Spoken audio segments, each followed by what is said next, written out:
Leitura diária. Salmo de número 32. Salmo davídico. Como é feliz aquele que tem suas transgressões perdoadas e seus pecados apagados. Como é feliz aquele a quem o Senhor não atribui culpa e em quem não há hipocrisia. Enquanto eu mantinha escondidos os meus pecados, o meu corpo definhava de tanto gemer, pois dia e noite a tua mão pesava sobre mim. Minhas forças foram se esgotando, como em tempo de seca. Então reconheci diante de ti o meu pecado e não encobri as minhas culpas. Eu disse: confessarei as minhas transgressões ao Senhor, e tu perdoaste a culpa do meu pecado. Portanto, que todos os que são fiéis orem a ti enquanto pode ser encontrado. Quando as muitas águas se levantarem, elas não os atingirão. Tu és o meu abrigo, tu me preservarás das angústias e me cercarás de canções de livramento. Eu o instruirei e o ensinarei no caminho que você deve seguir. Eu o aconselharei e cuidarei de você. Não sejam como o cavalo ou o burro, que não têm entendimento, mas precisam ser controlados com freios e rédeas. Caso contrário, não obedecem. Muitas são as dores dos ímpios, mas a bondade do Senhor protege quem nele confia. Alegrem-se no Senhor e exultem, vocês que são justos. Cantem de alegria, todos vocês que são retos de coração. Amém?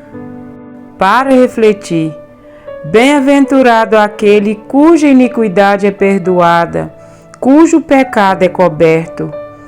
O perdão é um dos mais preciosos dons de Deus. Não temos naturalmente o perdão. Ele é um atributo divino que o Senhor nos oferece se tão somente houver genuíno arrependimento. Deus tanto nos concede o perdão pelos nossos pecados, quanto nos ajuda a perdoar a quem nos ofendeu. Esta bem-aventurança, no entanto, precisa funcionar nos dois sentidos. Não há perdão verdadeiro quando ele fica apenas na esfera entre criatura e Criador. Cristo foi bem claro quando afirmou no Pai Nosso que o perdão só será concedido de forma vertical, se também estivermos dispostos a praticá-lo de forma horizontal. Mateus 6, 14 e 15. Davi, por ser um homem de guerra, possuía muitos inimigos, mas os seus piores inimigos saíam de onde ele menos poderia imaginar.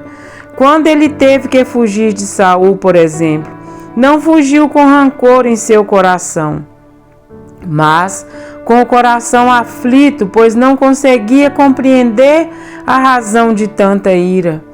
Imagina a angústia de Davi ao questionar: que fiz eu? Qual é a minha culpa? E qual é o meu pecado? 1 Samuel 21. Com sinceridade, Davi gostaria de saber se tinha feito algum mal a Saul para que pudesse pedir perdão. Se ele tinha tanto interesse em se redimir diante de alguém que ele perseguia sem causa, imagina diante de Deus. Sabemos que não havia dolo da parte de Davi para com Saul. Porém, Saul, tomado por espírito maligno, 1 Samuel 19, 9, infeliz pela bênção de Deus na vida de Davi, continuamente foi seu inimigo. 1 Samuel 18, 29. Ele escolheu aquela situação e não Davi. A bem-aventurança de hoje só pode ser concedida àqueles que, como Davi, estão dispostos a ter o coração governado por Deus e não por um espírito maligno. Por isso que muito sofrimento terá de curtir o ímpio. Pois enquanto os pecados são calados e o coração endurecido, como no caso de Saul, a aparência pode até ser de um rei e representante de Deus, mas a ausência do perdão o consome dia após dia. Quando confessamos nossos pecados a Deus e entendemos a essência do perdão divino, a consequência natural é perdoar aqueles que nos ofendem, assim, ainda que eles sejam como Saul, que possamos escolher ser como Davi, pois só assim Deus nos preservará da tribulação, nos cercará de alegres cantos de livramento.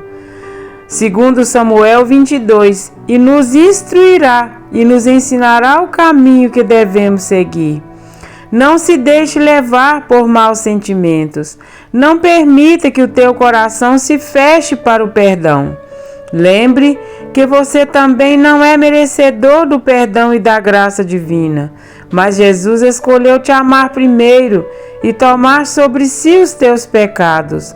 Isaías 53, 6. Portanto, aquele que ama a Deus, ame também a seu irmão. 1 João 4, 21. E será sempre um bem-aventurado. Amém?